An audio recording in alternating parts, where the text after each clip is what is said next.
How's everybody doing?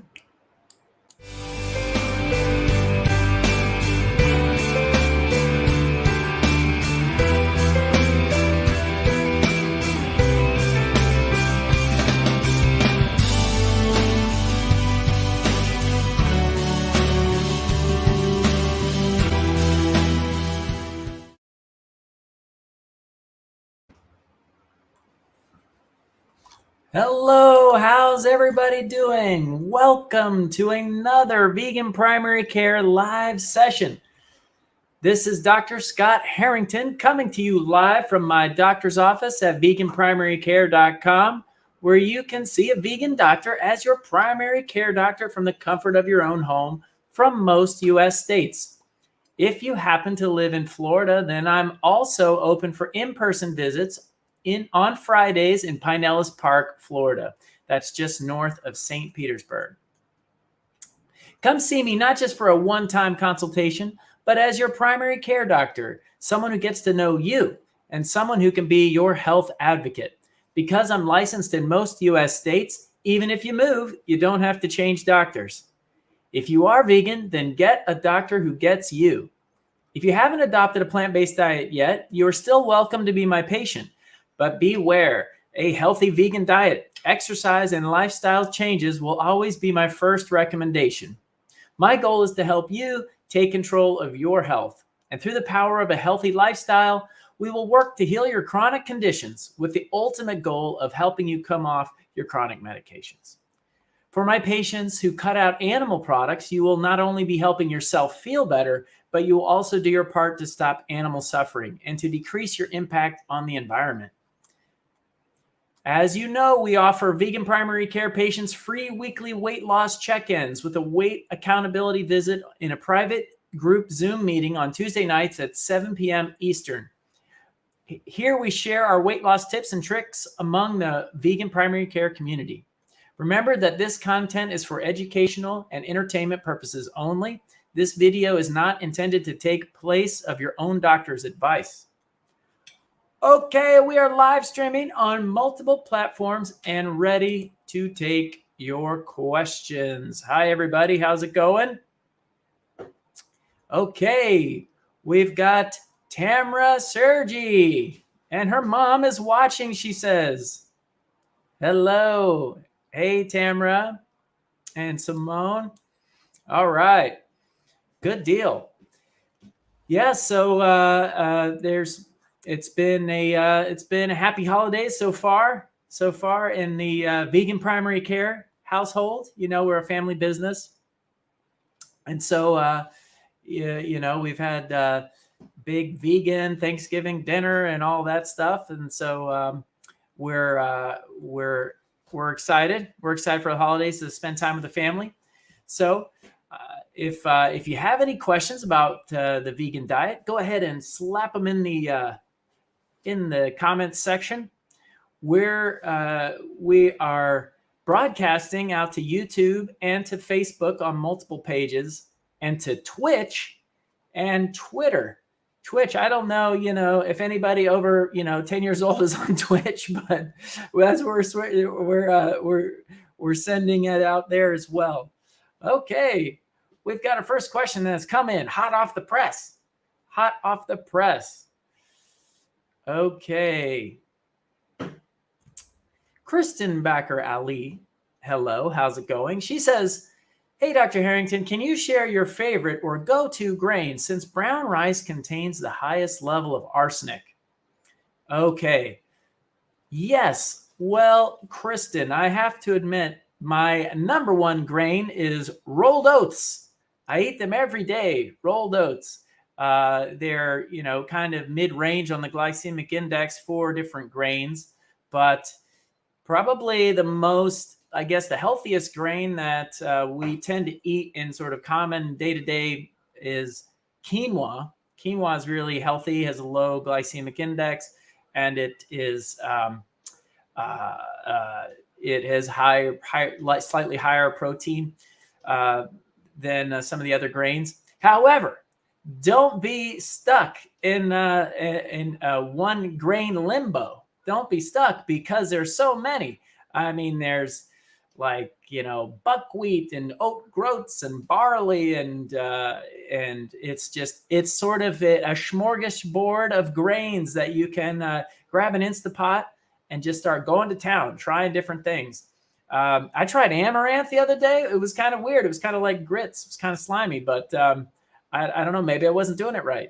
But what you bring up, Kristen, is just a sad, stab me in the heart situation with rice. That because of our modern world, that the soils have been contaminated with arsenic, and that the rice picks up arsenic, and we are exposed through arsenic through rice. One of the ways to try to reduce the arsenic components of rice is to use lots of water, to boil, to rinse and wash, and then boil with more water and strain out the rice. And discard the water. So what that's done for me is it's created rice from being sort of a staple, more almost everyday type of food, to more of a once a week type of grain. We are exposed, and trying to eliminate our exposure to arsenic, a carcinogenic heavy metal, is to reduce our grain and add other grains into the fold. All right. Thank you for the question, Kristen. Great question. Okay, Karen Hodgins says, hello, Karen. What blood pressure is too low? Well, blood pressure that's too low is going to make you feel dizzy. And that's a little bit different for all of us, Karen. So ideal sort of vegan blood pressure is probably 110/70-ish. You'll hear 120/80 being sort of normal, but probably if you're, vegan and, have lower than average blood pressure than your average American, it's more like 110/70. But as you go lower and lower, it's not a problem unless you start to feel dizzy. People who have shock will have a systolic blood pressure of 80 or 90, and they're really dizzy and they're losing blood and they're in shock. And so that's problematic. So that's kind of the lower end. But really, some people have sometimes women who are pregnant. When I was doing a lot of OB care, they have really low blood pressure, but they felt just fine. And so sometimes I'll have a vegan patient and their blood pressure will be 100/60. And as long as they're not feeling dizzy, then that's okay. However, if you're taking blood pressure medicines and you're getting down under 110/70, this is okay as long as you're not feeling dizzy. If you're starting to feel dizzy every time you stand up, you make a positional change and you're feeling dizzy, then it's time to start backing off on your blood pressure medicine. And so you're going to want to talk to your doctor about, maybe cutting one of the pills in half and this kind of thing. So it is one of the benefits of the vegan diet is when you start eating less animal protein and less salt, and you're stopping alcohol, your blood pressure will start going lower. And if you are taking blood pressure pills, you're going to have to start peeling them back. And talking with your doctor can help choose the ones that have the most mortality benefit and leaving those on last as you're starting to peel them off. So yes. Don't suffer in silence. If you're having dizzy, talk to your doctor. If I happen to be your doctor, talk to me, and we'll let me know how it's going. You can go on the portal and let me know how what's the latest. Thank you, Karen. That is a great question. Okay. Kristen says, thank you. You are welcome, Kristen. All right. If you're on, go ahead and smash the likes. Give me some love. You're here at Vegan Primary Care Live, and with me, Dr. Harrington, answering your whole food, plant-based questions. Go ahead and smash the likes and give me love. All right. Vita Liberata says, is supplementing melatonin the same as vitamin D, where some people don't produce it well? I'm having trouble falling asleep due to insomnia, and it's helping, but it says not to use more than a few months. Okay, Vita Liberata. I like melatonin in terms of a tool to be used every now and then, but I don't recommend using it every night because our body has our own melatonin and it's related to our light exposure. And so things that you can do to decrease your light exposure is to subject yourself to your blue lights from your phone at night. It will think that your mind will think that you've traveled westward and it's later in the day and you need to stay up a little bit longer.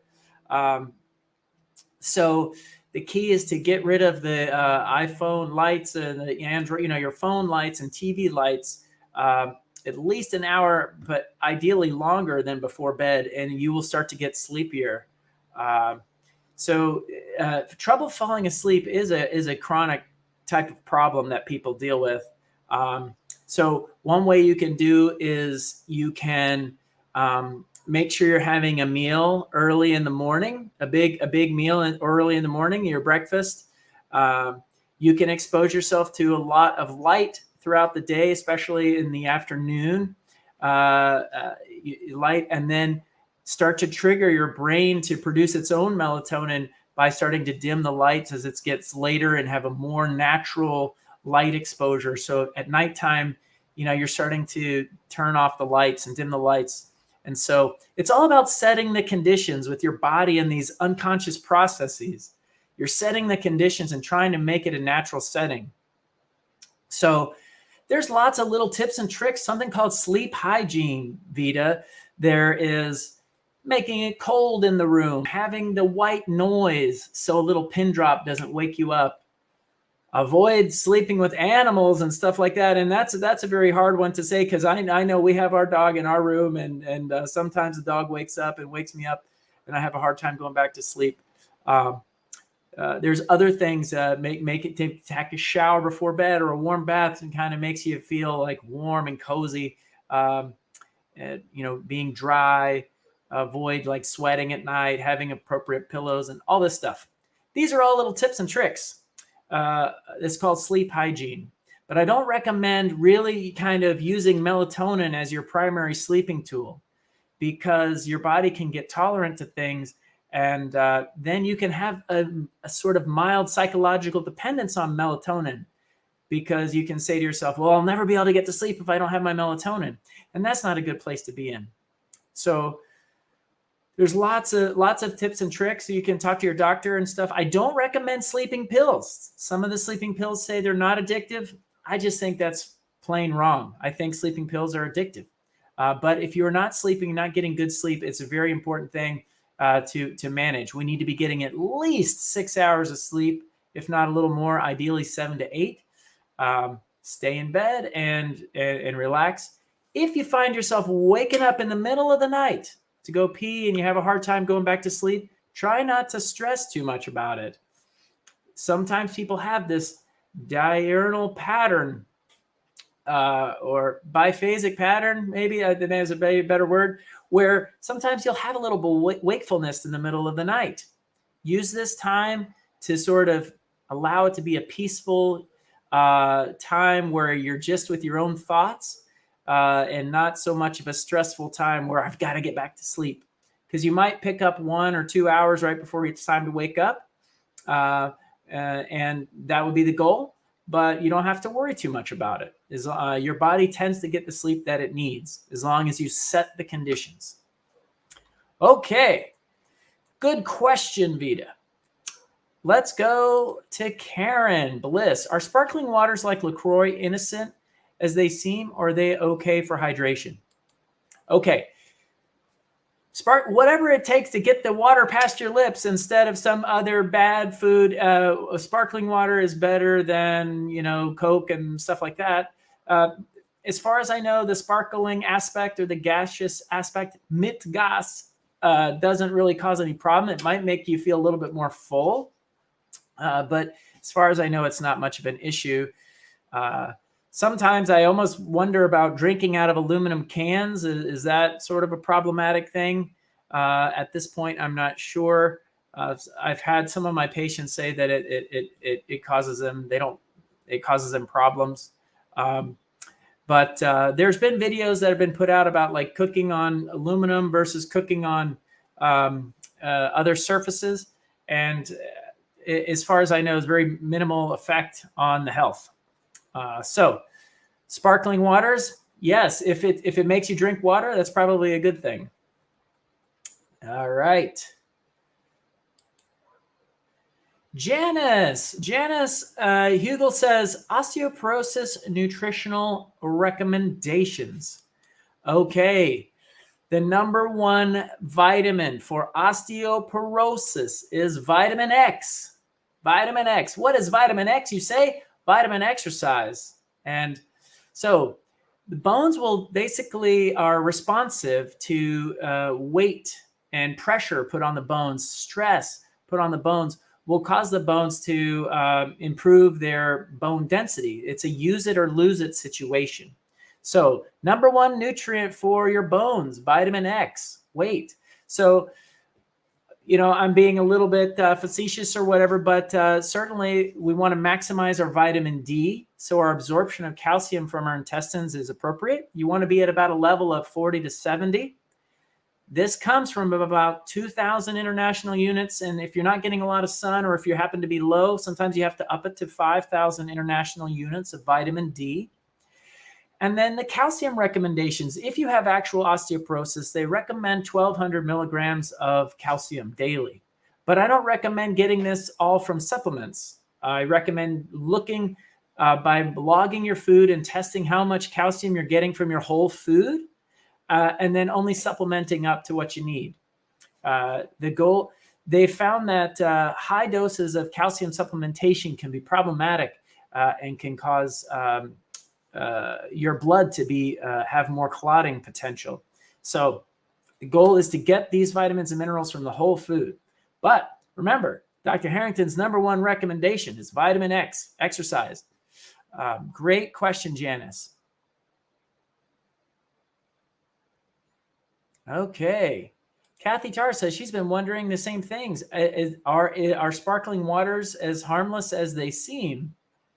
I think right now the answer is yes, but we'll keep our eyes out and keep our eyes and ears out, eyes peeled to see if there is any problem.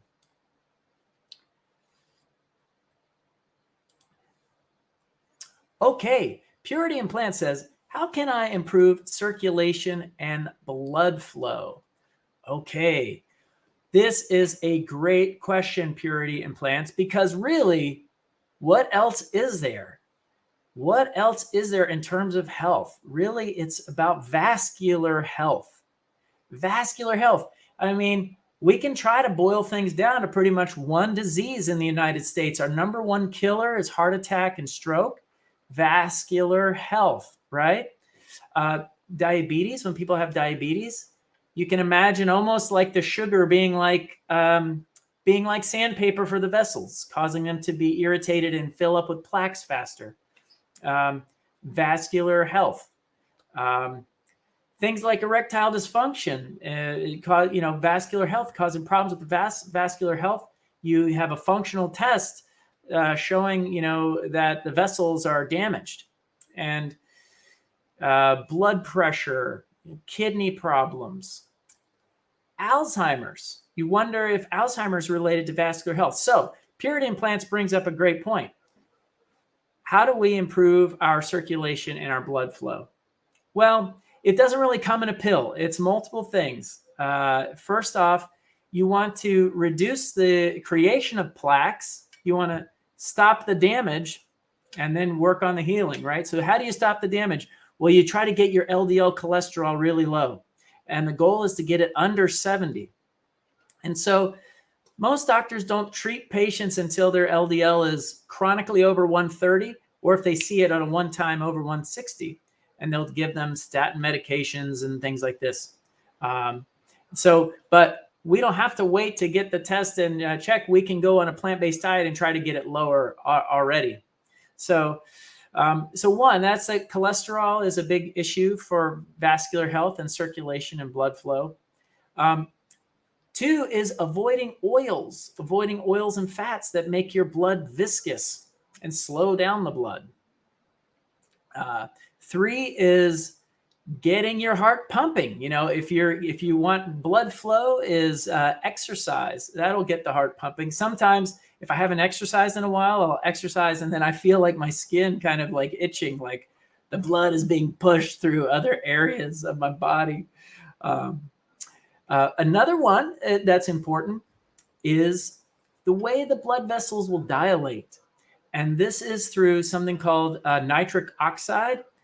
And normally the endothelium of the vessels will produce their own nitric oxide. But this level of nitric oxide production goes down as we age and as the vessels get beat up and more atherosclerotic. So you can do your body a favor, your endothelial cells a favor, by eating more greens. Greens, especially greens like arugula and mescaline salad mix. They have a high level of nitrates that get converted into nitric oxide in the blood. One of the things that creates this process of transforming that is the bacteria in our mouth, believe it or not. So avoid using strong antibacterials and Listerine and Scope and stuff in the mouth to maintain the appropriate bacteria in the mouth. Who knew that that's important to help our blood vessels dilate? So nitrates with greens. What else can improve circulation? So we talked about low cholesterol. We talked about no oil, adding extra oil and fats to our diet. We talked about exercise. We talked about nitrates. And one of the things that can help with is having a low salt diet. A low salt diet can help to keep your blood pressure normal. And if you imagine if your blood pressure is really high and you have from the salts, your body's retaining fluid, the blood pressure, each beat of your heart pounding against the blood, pounding against the cells in the kidney and pounding against the cells in your eyes and the retina and all these things causing damage. This is problematic for the vessels. So you want to keep your blood pressure in range by eating a low salt diet, avoiding alcohol and nicotine from cigarettes, this kind of thing.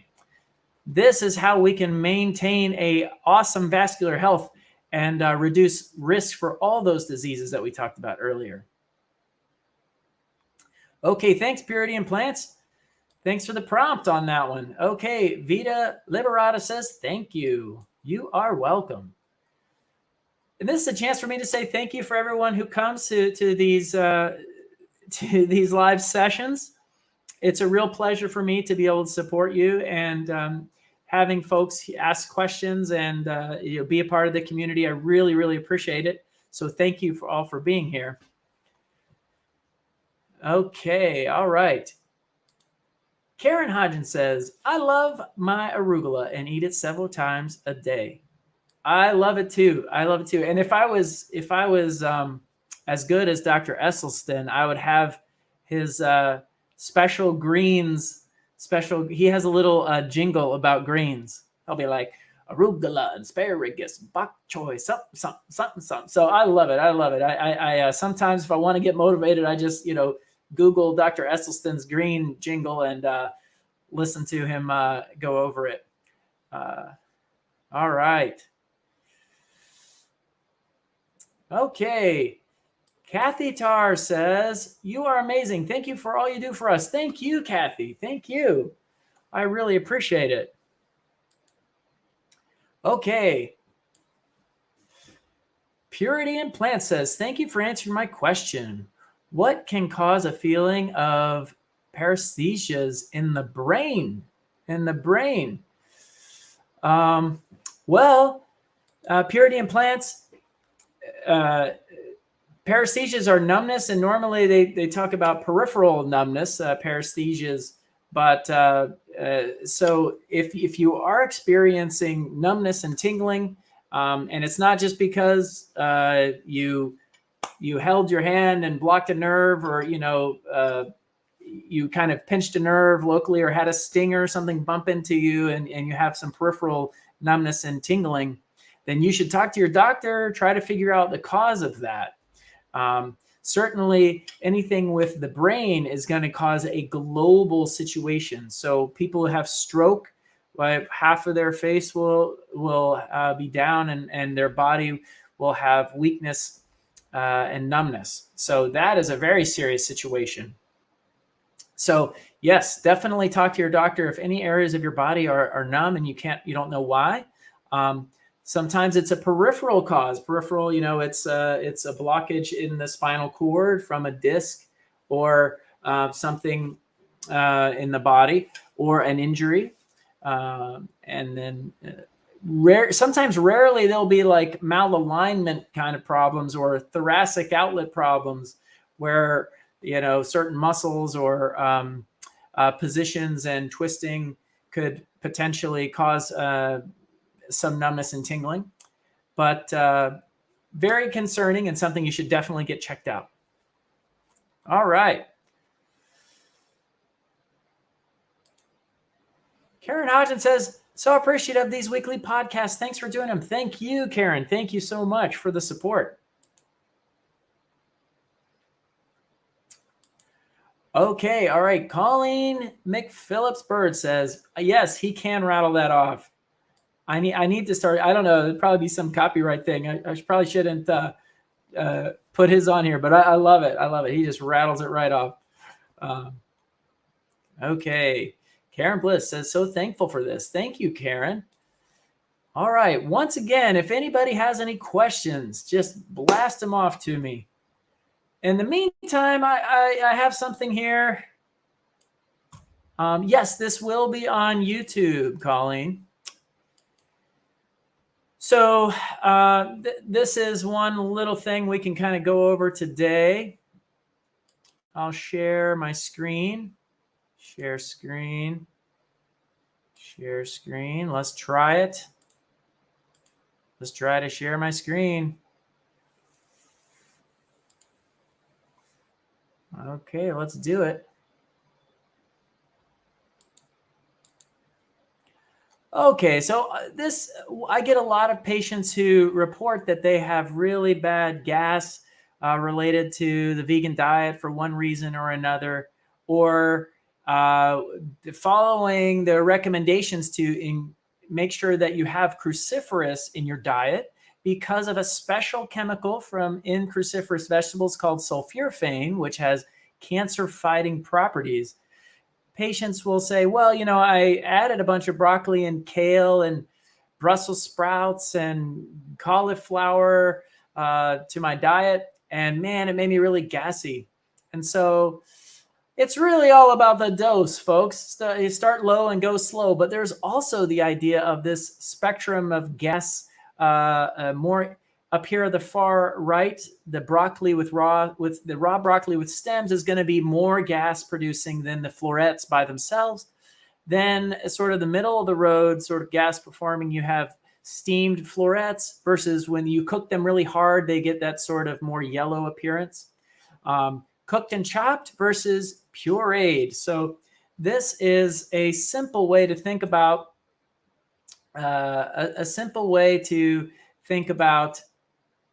let's see. Yeah. A simple way to think about this. Don't cut out these foods that contain these really wonderful cancer-fighting chemicals.